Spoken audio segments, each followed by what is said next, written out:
ওটা গ্রহণ করে ডিএ এর প্রভিশন রেখেছে। এবং সেই যে গ্রহণের কথা সেটা যে বলা আছে সেটাও আমরা দেখিয়েছি আদালতে, এবং সেটা আদালতের নির্দেশনামায় কিন্তু আছে। ফলে এই যে বলা হচ্ছে এখন যে ডিএ কেন আমরা দেব, এরা কি সেন্ট্রাল গভর্নমেন্টের এমপ্লয়ি নাকি, এসব অপযুক্তি।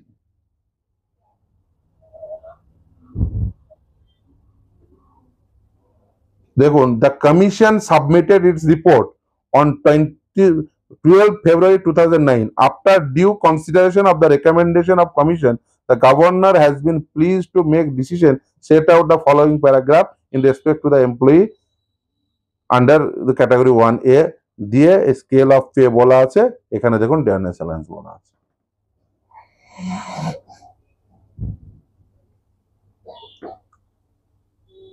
সেই প্রভিশন বলা আছে, অ্যাকসেপ্ট করে যে ডিএ প্রভিশন রেখেছে এটা বলা আছে।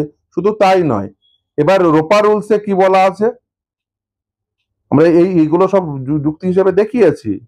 দ্য কমিশন সাবমিটেড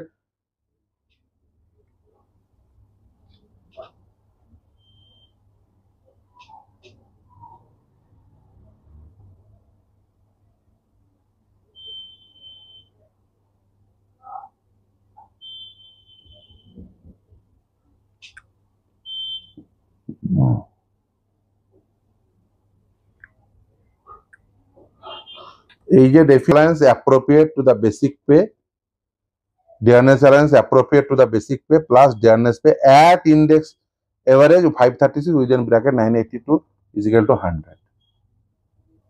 নির্দিষ্টভাবে বলা যে ডিএ কি হবে ইন্ডেক্স এভারেজের সাপেক্ষে, সেখানে বলাই আছে যে এইভাবে ক্যালকুলেশন করতে হবে। ফলে এখান থেকে বেঁচে যাওয়ার কোনো রাস্তা নেই। তার কারণ সেই সময় বামফ্রন্ট সরকার চেয়েছিলেন ডিএ শুধুমাত্র দয়ার দান থাকবে না, বুদ্ধদেব ভট্টাচার্য, অসীম দাশগুপ্তরা চেয়েছিলেন ডিএ হবে কর্মচারীদের অধিকার।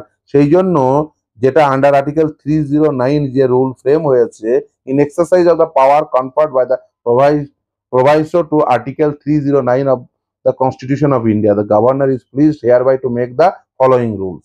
সেই রোপা রুলস 2009 আন্ডার আর্টিকেল 309 ফ্রেম করা হয়েছে।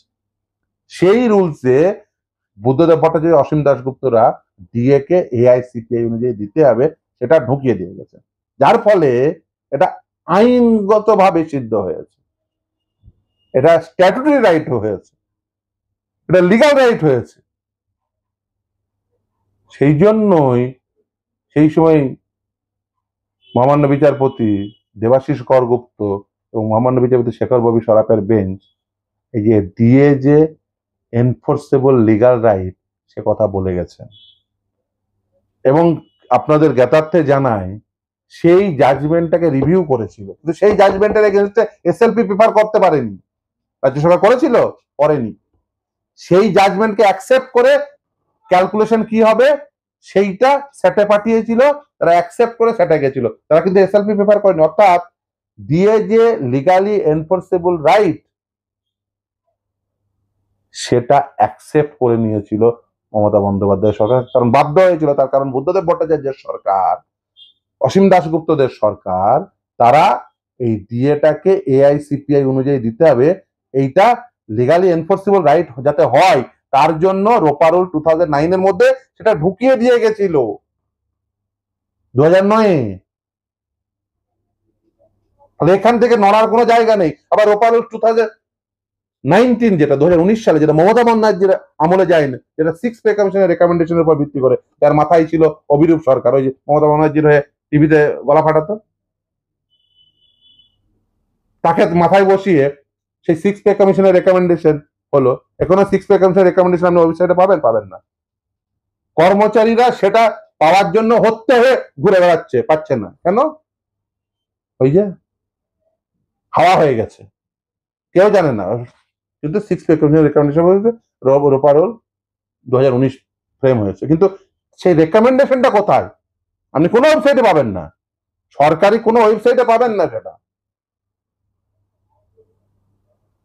কি লিখেছে অভিরূপ সরকার এতদিন ধরে কি লিখেছে না লিখেছে কিচ্ছু পাবেন না। রোপারুল 2019-এ কোনো ডিএর প্রভিশন রাখেনি। কারণ কি, মমতা ব্যানার্জি কর্মচারীদের আইনসঙ্গত অধিকার হিসেবে ডিএ দেবেনই না, এই জন্য রাখেননি। তাই এখন আপনি যদি রোপারুল 2019 নিয়ে এরকম স্টেট জ্যাকেট কোনো ফর্মুলা নেই, এরকম ছিল বলে, এই লেখা ছিল বলে আমরা সবাই জিতেছি। তার কারণ হচ্ছে আমাদের দেশে কোর্টের আইন তৈরি করার ক্ষমতা নেই। আইন তৈরি করবে আইনসভা, এক্সিকিউশন করবে এক্সিকিউটিভ, এক্সিকিউটিভ ইনস্ট্রাকশন সেখানে নেই, আইন নেই, কি করবেন? কিছু করার নেই, আদালত থাকলেও কিছু করার নেই। কারণ চাই না সরকার, সরকার চাই টাকাটা জনগণের কাছ থেকে ট্যাক্স আকারে আদায় করব, তারপরে সেই টাকায় কি দেখবো? রেড রোডে বসে থাকবো, টলিউড নায়ক নায়িকাদের নৃত্য দেখবো, খেলা হবে, মেলা হবে, মন্দির হবে, ক্লাব টাকা পাবে, এইগুলো চলবে। কিন্তু কর্মচারী ডিএ পাবে না, এটা মমতা ব্যানার্জির দৃষ্টিভঙ্গি। আর বুদ্ধদেব ভট্টাচার্য, অসীম দাস গুপ্তদের দৃষ্টিভঙ্গিকে কর্মচারীদের আইনসঙ্গত অধিকার হিসেবে ডিএ দেবে থাকবে। তাই রোপারুল 2009-এ ঢুকিয়ে দিয়ে গেছে, তার ফলে মামলা করেছি, জিতেছি।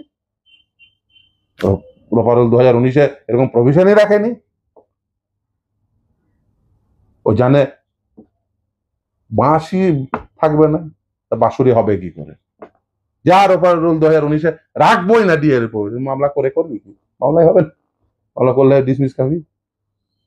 তো বাঁশি নেই আগে তো বাঁশুরি বাজে গেছে।